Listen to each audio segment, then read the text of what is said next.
Weather modification documents from the US military in 1996. Yes, absolutely. And we have all sorts of, actually, there's a new documentary I haven't seen, and it's quite good so far. The beginning of the documentary, and we'll look at a couple of them, are different US military videos that talk about use of weather modification in war. So they used it in war, and now they're again using it in war, but against the civilian population of their own countries. So not so good, right?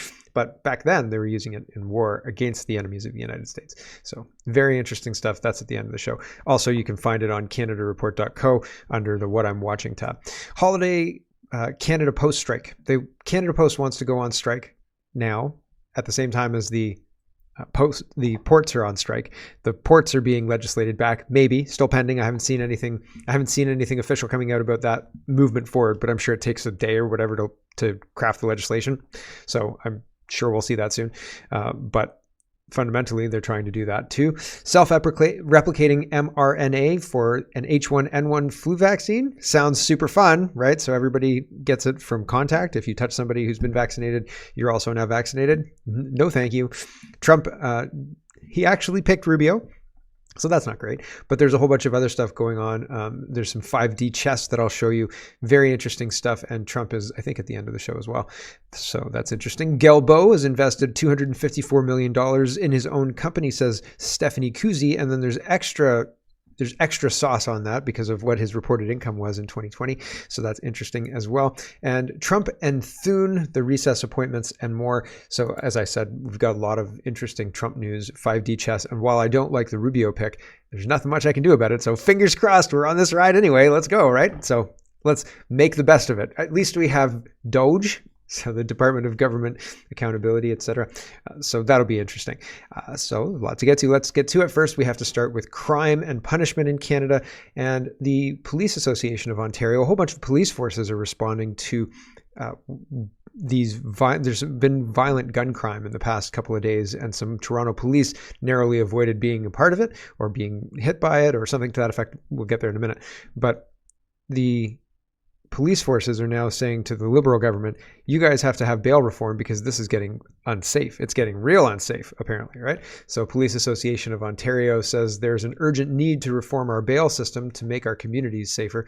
While reform needs to strike a balance between public safety and the rights of the accused, immediate action is required to ensure repeat and violent offenders are not given bail and the opportunity to continue to harm their communities while awaiting trial. See more in our joint statement with the OPP Association and the TPA.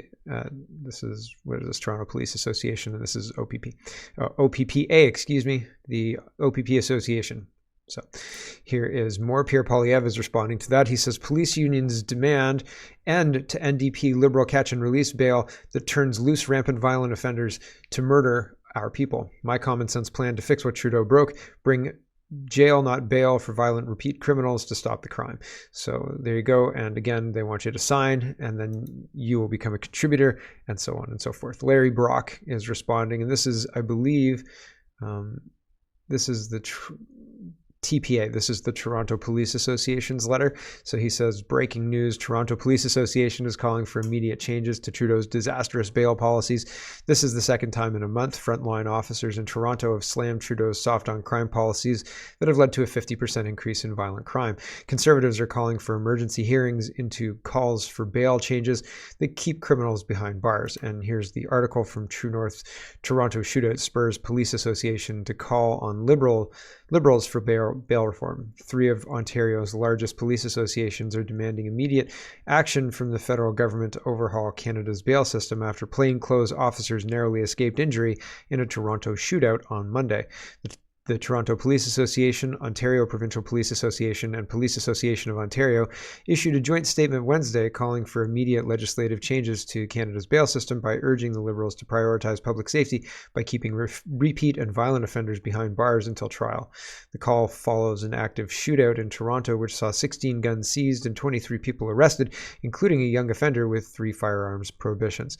Deputy Chief Lauren Pogue said she was unsure about the legality of the guns in the instance, but in this instance, but confirmed that well over 80% of the guns are coming from the U.S. illegally.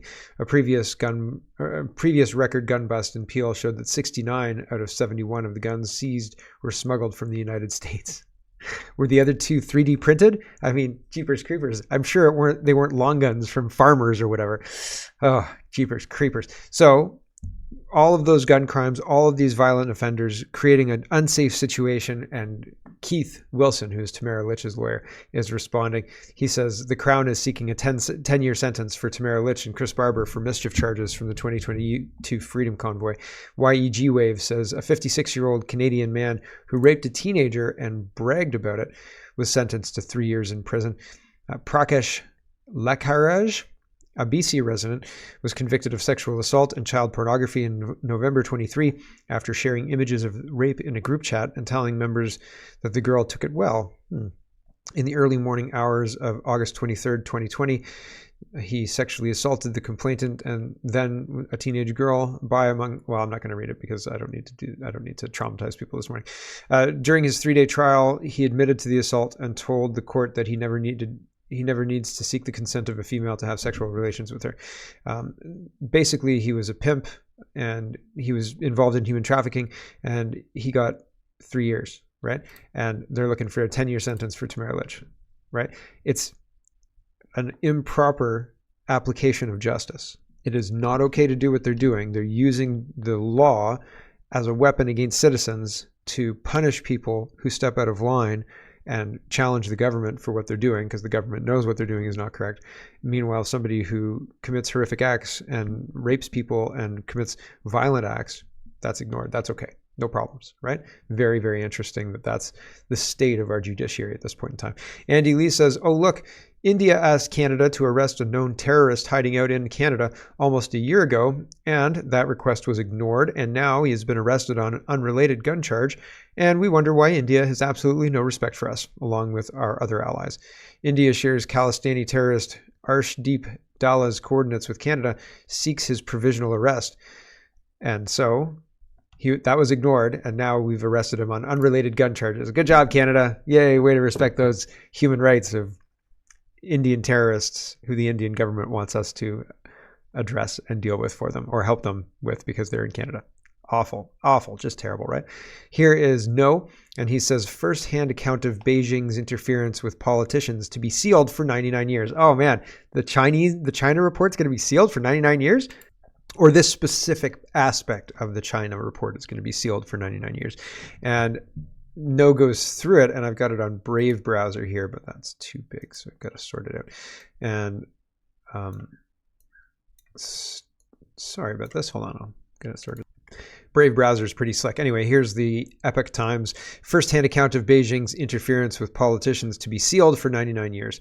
So the reason that it's going to be sealed is well, it explains here. The evidence from 2 secret witnesses with first-hand knowledge about China meddling in Canada's democracy will be recorded via affidavits, the Hogue Commission said, in a decision that notes that the information will be sealed with the exception of summaries produced for public release. And it says, if person B and C present their evidence in the form of affidavits, the records would be sealed for 99 years as a security precaution, the commissioner says.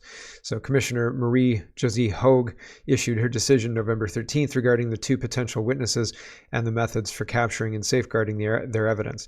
One of the witnesses, identified only as person B, provided Commission Council with insight into how the People's Republic of China, PRC, co-ops and leverages some Chinese Canadian community associations and politicians of Chinese origin, Hogue wrote. The information provided by person B was often first-hand and other times based on second-hand information, she said. Person B told the Foreign Interference Commission that they fear serious repercussions if their identity is revealed because the United Front Work Department, UFWD, has infiltrated some Chinese Canadian community organizations. UFWD is an arm of Beijing used to orchestrate foreign meddling. Person B said if identified, they could lose their job, be excluded from the community, and face retribution from the PRC, Hogue wrote in her decision. Another witness identified as person C also provided to the commission first-hand information about foreign interference activities by the PRC and expressed fear of retaliation. So if they give their evidence in the form of affidavits, which they're doing, the records would be sealed, which they're going to be, for 99 years as a security precaution. So is that okay? Do you think that that's all right? I think that it seems like a bad idea because it seems like we're not going to get to the bottom of it. In 99 years, I don't think I'm going to be alive in 99 years, right? 130, 142? I mean, that's a long time to wait, right? Like, I'm still here waiting, everybody, every day. No, but that'd be interesting, right? So the China thing is it's going to go away for 100 years. Hopefully we figure that one out, but don't hold your breath, right? Like, yowza, 100 years? Shucks darn. Peter Sweden, let's talk about free speech. Peter Sweden says, unreal. The German left-wing government coalition has collapsed and snap elections have been called. The right-wing Alternative for Germany party is soaring in the polls and in second place. Now over 100 lawmakers are supporting a motion to ban the party. What's going on? How can 100 lawmakers be active if the government collapsed, right? 100 lawmakers, there are no lawmakers. You guys don't exist. Lawmakers don't exist right now. We're in an election period, right? Like the old lawmakers are fighting for re-election and they're losing to the ADF. So that's Christine Anderson's party. So hopefully it works. Hopefully they're able to continue their campaign because, I mean, they could get crucified in the press and so on and so forth. And we've seen it happen in France. We've seen it happen in Canada. We've seen it happen to Donald Trump. So I don't know what's going on, but we'll see. Sudden and unexpected says in the last 2 weeks, the UK government has been making moves to implement digital IDs and tackle misinformation and hate speech online. The two concepts are not unrelated, as demonstrated by 2 resolutions adopted by a committee in the United Nations last week. So they're moving forward with trying to get their censorship in place. They're on a clock because Donald Trump is coming into office, and he's coming into office like a wrecking ball. And it seems like they're worried about what's going to happen once he's in office. So they want to be able to stop any information that they don't want getting out from getting out. And censorship is the tool to use for that. In the UK as well, they don't want, Starmer specifically doesn't want protests. And Active Patriot UK says police have imposed a tractor ban on farmers planning a mass protest over the Chancellor's inheritance tax raid. Protesters have been warned that they face arrest if they use vehicles to block roads in central London next Tuesday. Thousands are set to invade Westminster over the changes announced by Rachel Reeves in last month's budget, which prevent all farms from being passed on without inheritance tax. Clive Bailey, the founder of the Farming Forum and one of the march's organizers, says, we've been asked by the police not to bring tractors into London in what's effectively a tractor ban, but we're not planning to do that. This is not about causing disruption. We don't want trouble or blockades, especially given the family nature of this event. But if Tuesday doesn't work, the government has picked a fight with the wrong people. If it comes to it, farmers can shut down every road, and we don't want to do that. So, I mean, people need to understand that if you go against their plans, they view you as one, violent. Regardless of how you're going against their plans, they view you as violent. Anything you do to them, if you say, excuse me, sir, and that man wants to be called a woman despite him having a full beard and whatever, they feel like you've done offense to them. You understand? They can claim victimhood, and that's what they're going to do all the time. And it's not about claiming victimhood. It's about the ability to say that you're the aggressor. It's about the ability to frame you as a terrorist who's working against their power, right? It's a whole different, it's a mindset shift. People need to understand. And if the truckers come in there, the farmers come in there with their tractors, that'll give the government an excuse. But if they don't come in there and give them the excuse now, the government will say, actually we decided that gas cans are the real issue. You can't have gas cans, or you can't have this, or you can't have that. Bouncy castles, hot tubs, you can't have these things. And those things create an insurrection. Oh, but what about the pro-Palestinian protesters who are in neighborhoods and threatening identifiable groups of people? No, those people are okay because they're not actually threatening the power. They're disrupting and creating chaos, which is actually a function of our government. I think the government, our government, and the UK government is funding the pro-Palestinian protests. And when real people protest, they say, no, not you. You can't do that. You're not allowed. What you're doing is an insurrection. What they're doing is free speech and protesting. It's communists. They're communists. And these people should shut down every damn road. And they should say, get out, Starmer, and we're not going to open up any roads until you're out because you're a damn communist. And we should do the damn same in Canada or maybe a tax revolt or something. We should do something, because handing over the country to the communists bit by bit is not a really good plan, everyone. Suncell Dond, I don't know who this guy is. He's a UK guy. He's responding to The Guardian. And The Guardian, everybody and their dog is leaving X.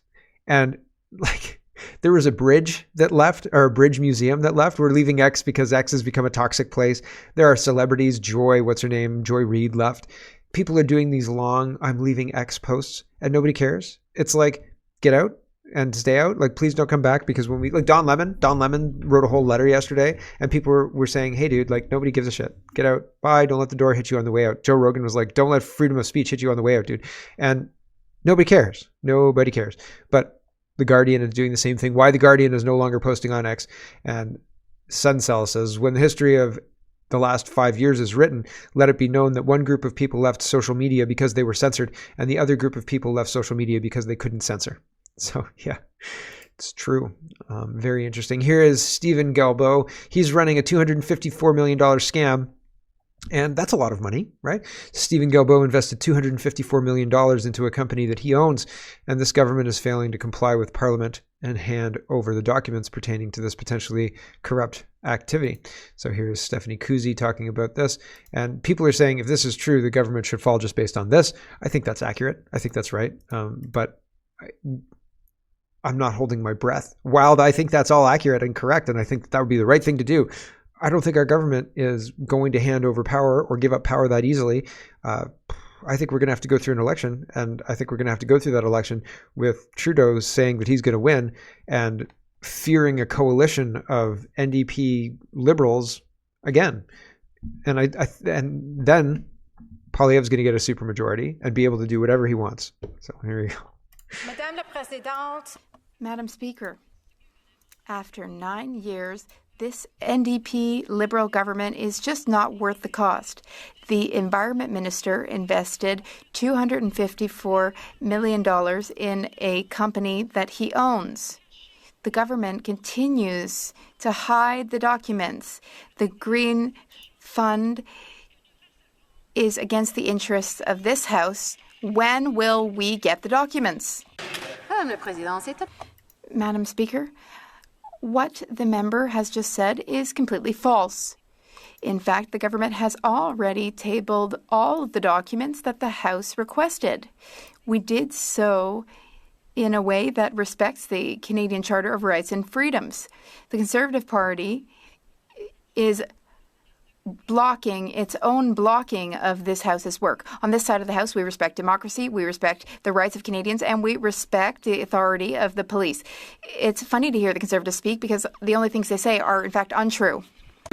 Madam Speaker, what's funny is that the worse the scandal, the quieter the House leader speaks. Yes. Guilty by whispering. Here is Freeland, and I question, she says, we have to prioritize Canada. We have to prioritize Canada. But I don't think they are prioritizing Canada when they have secret meetings and change the rules around the election. They're prioritizing their pensions, which is weird, and holding on to tenuous power for an extra week with secret meetings. Here's Chrystia Freeland saying, oh yeah, Canadians' interests, that's definitely what we have to look after. But I just don't believe her because your actions say something else. This is our grab bag of governance, by the way. Here's Chrystia Freeland. Okay, I'll just say... Is it too fast? I think it's too fast. It's too fast. She was... Oh, no, it's not. Quickly.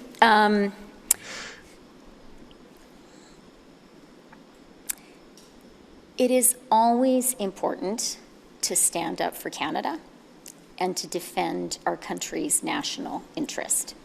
And you can't defend our country's national interest if you're not prepared to stand up for Canada and Canadians.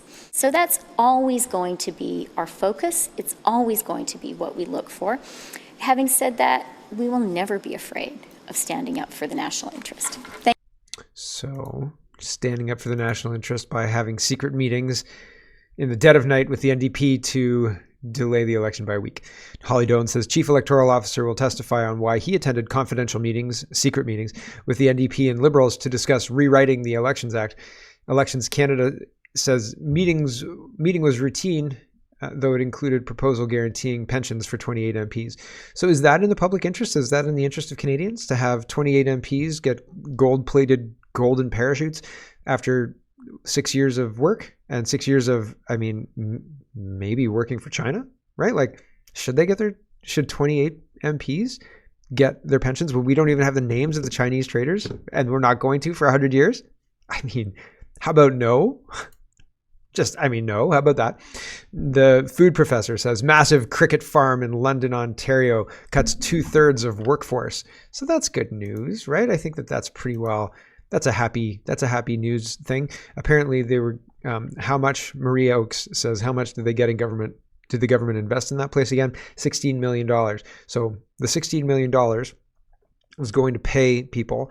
They didn't have any actual money coming in. They just had government funds coming in. And whatever contracts they have now can only support 50 people. But I think that ultimately the impression I got from reading the article was that the cricket farm and cricket business was not long for the London scene. It wasn't going to be around for much longer, but I could be wrong. We'll see.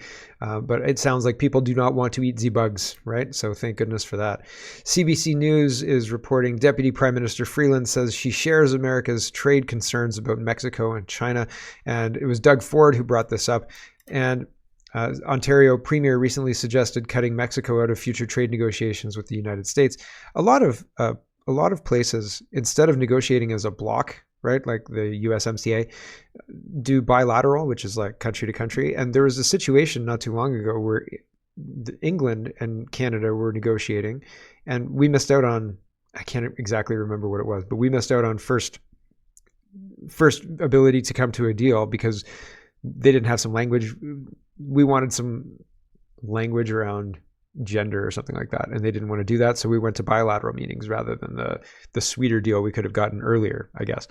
So like it matters, right? It matters, these trade deals, but fundamentally the accusation about what's going on here is that Mexico is going to be working with China to bring in EVs into Mexico and then sell them up into the United States that way. And so Canada's trying to take that as an opportunity to improve our position, or our negotiating position maybe, with the United States. But I don't think it would, because Trump hates Chrystia Freeland, hates her, like with a fiery red passion, hates her. And so if she's going to wear the red dress and go and do the negotiations, Trump's going to make us lose because he doesn't like her. And so it matters, right? It does matter.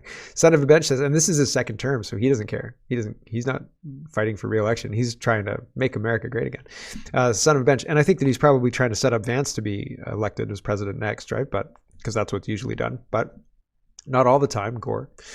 Son of a Bench says this is not meant to be cold and callous. Justin Trudeau's on vacation in Jamaica for a funeral for the friend who owned the Jamaican resort that he keeps vacationing at, right?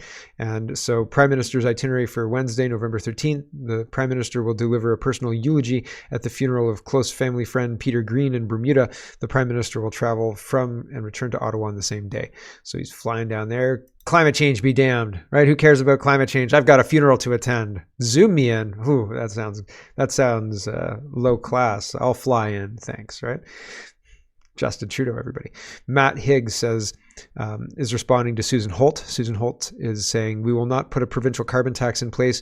We need to help people adopt solutions that will reduce emissions and need a plan that recognizes New Brunswick's geographic, economic, and environmental reality. That's a lie, says Matt. So she was caught in a lie. In her first lie, it's only been 3 weeks. How many more will there be? So she's bringing in provincial carbon tax. I don't exactly know what this is going to look like. But again, I looked for the announcements. I didn't look very hard. I could have gone to, hold on, I'm going to go to Susan's page because I didn't do that. I just checked her page. There's nothing about that on there. In fact, she talks about cutting the gas tax in her November 12th address. It's only a minute long, so let's do it quick.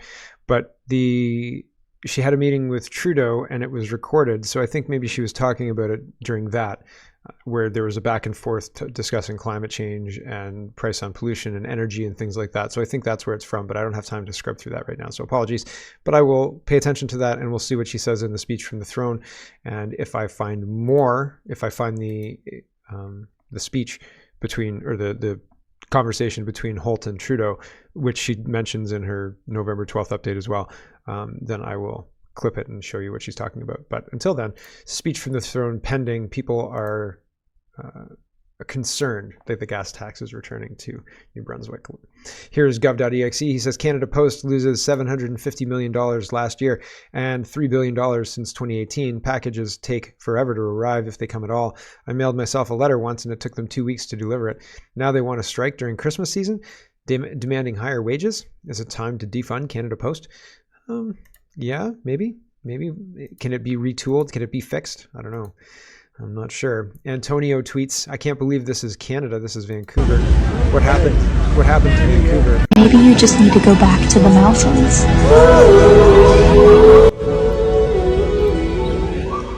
There's debris everywhere, garbage on the streets, garbage on the sidewalks, junkies sitting on the ground, fire trucks and ambulances and all sorts of other things blocking the street, and junkies everywhere. Maybe you just need to go back to the mountains. So there you go. That's what's going on in Vancouver. It's not very good. This is not a society that is taking care of itself. And taking care of yourself doesn't mean leaning in hard to your drug addiction. You know what I mean? Like, oh, you appear to be addicted to drugs. Yep. Here's some free drugs. Thanks. Like that's a bad idea for society to do that. YEG Wave says Alberta is considering adding citizenship to driver's licenses. My question is, previously citizenship or the right to be here was kind of implied, and now they have to add it. I fear that they're adding it so they could have a yes/no option, like, oh yeah, not a citizen, definitely not a citizen, right? Like, so the police will know what, like, don't arrest this guy because it'll lead to deportation. Like, not a citizen means doesn't have to follow our laws because they may not know our laws. And there's a whole bunch of justifications like that. It's unbelievable. City of Mississauga, according to CP24, is declaring a food insecurity as an emergency. We have people, 4 and 5 newcomers are using food banks. Why are we continuing to import people when entire cities are declaring food insecurity an emergency? And like things like this will be ignored. I said, why can't we declare the invasion of our country as an emergency? But no. We can't feed everybody who's arriving, so that's the emergency. It's nothing to do with bringing in millions of people who don't belong here and the costs associated with that. Rick Bell says, court fight is on. This is about the blanket upzoning in Calgary. Those fighting City Hall are cautiously optimistic. Calgary blanket rezoning could be deep sixed next month. Fingers crossed. Good luck, Calgary. I hope it works out. I think the councillors who voted for blanket rezoning and the mayor don't care a tinker's damn about the Calgarians who own homes, says Robert Lahody, fighting Calgary's blanket rezoning in court. It's here. There are no more delays. It's time to get ready to rumble. There is a date. December 11th is the date. The court fight many Calgarians want to see is upon us. Will Calgary City Council's blanket rezoning, allowing townhouses and new row houses without a public hearing in neighborhoods originally planned for single detached homes, be allowed to stand, or will a judge send it to an early grave? Robert Lahody is a lawyer and one of those leading the charge to get rid of this blanket rezoning. Originally, folks thought the two sides squaring off in court wouldn't be until early next year. The courts move slowly. Now it's in less than a month. Lahody said that this is a battle affecting 311,570 property owners in the city, a staggering number. There are many questions for the judge. Did the city have the power to make such a massive move, or was blanket rezoning beyond their power? Did they overstep their authority? Was the process, including the public hearings, the biggest in Calgary's history, fair? Remember, a solid majority at the hearing opposed blanket rezoning. What about the citizens now losing the right to appear before City Council to make their views known about a land use change? Was the city's process, as they went down the road to blanket rezoning, sufficient to properly inform people and let them understand what would be happening to their properties? So, and more questions. I hope it falls. I hope it's rescinded. I hope they can't do it. We'll see. The judges appointed by Verini are all communist true believers. So, like, our judiciary is as cracked as our government. So I'm not holding my breath. I'm not, like, when this comes back and it says the judge says they can keep blanket rezoning and also has charged the people for the city's legal costs, right? Like, I would not be shocked. And like, it's a sad state of affairs to be in that wouldn't shock me, right? And worse, right? The leaders of the Hello everyone, thanks very much for watching. This is just a short version of a longer show. If you'd like to get the whole show, you can go over to canadapoly.com and sign up for a subscription. Just look in the drop-down tab for Shop and Donate and look for subscriptions, and you'll get immediate access to the full show. Love to see you. Thanks for watching, everybody. Have a wonderful, wonderful